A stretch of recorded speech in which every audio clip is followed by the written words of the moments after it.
हे फूल गम गम करे छी मोर अंगना हे फूल गम गम करे छी मोर अंगना आई मैया दिए छिन हमर आई मैया दिए छिन हमर आरती उतारब बजा के बजना आरती उतारब बजा के बजना आई मैया दिए छिन हमर आई मैया दिए छिन हमर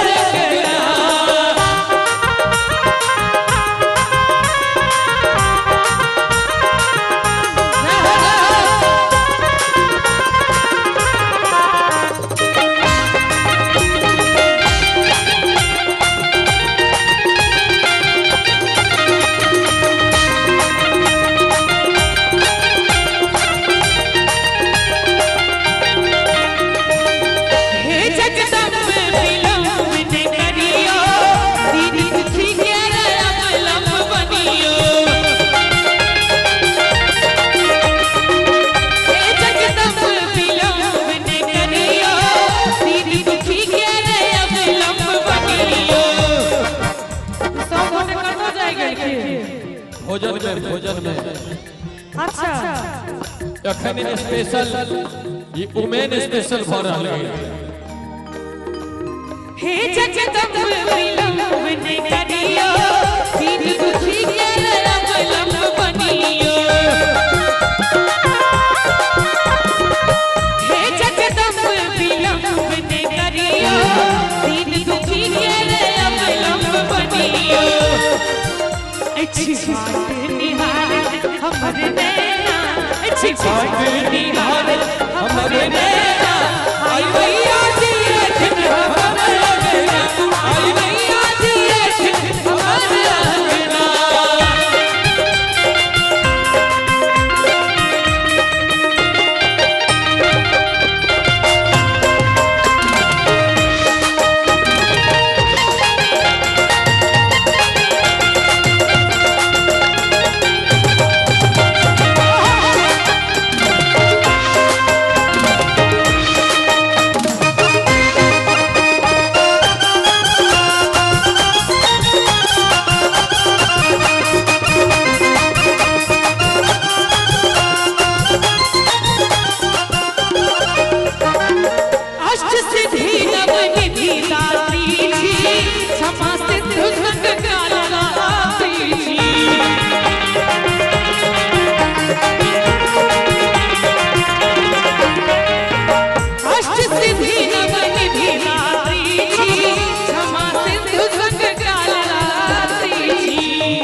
और की कनिया बड़ा ही ससा ताली बजा दियो सब भोज में चल गेल करू पूरा मनवा देखने सपना हे करू पूरा मनवा देखने सपना करू पूरा मनवा देखने सपना आई मैया दिए छिन हमर अंगना आई मैया दिए छिन हमर अंगना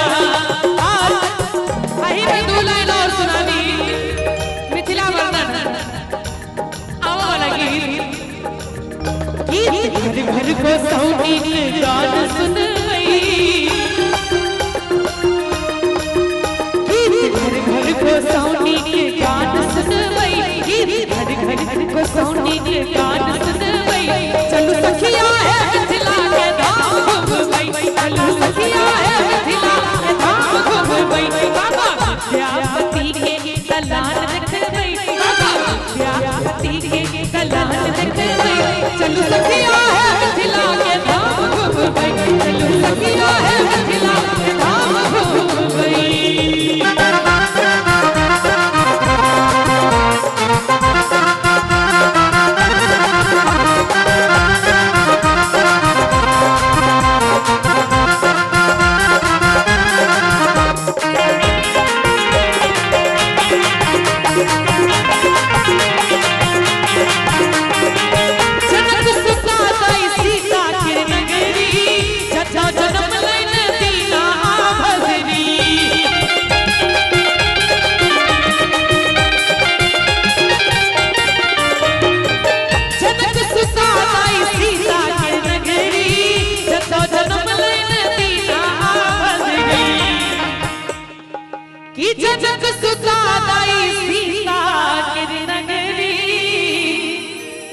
जतो जन्म लैने दीना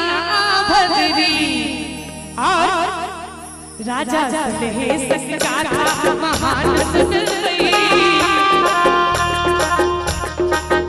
राजा सलहेश का था महान सुनवई चलू सखिया है मिथिला के धाम घूमवई चलू सखिया है मिथिला के धाम घूमवई बाबा विद्यापति के दलाल देखवई बाबा विद्यापति के दलाल देखवई। एक बार कभी दोनों हाथ उठा दियो मिथिला मैथिली के नाम पर और ताली बजा के हमरा संगे चलू सखिया है मिथिला के धाम घूमवई चलू सखिया है मिथिला के धाम घूमवई चलू सखिया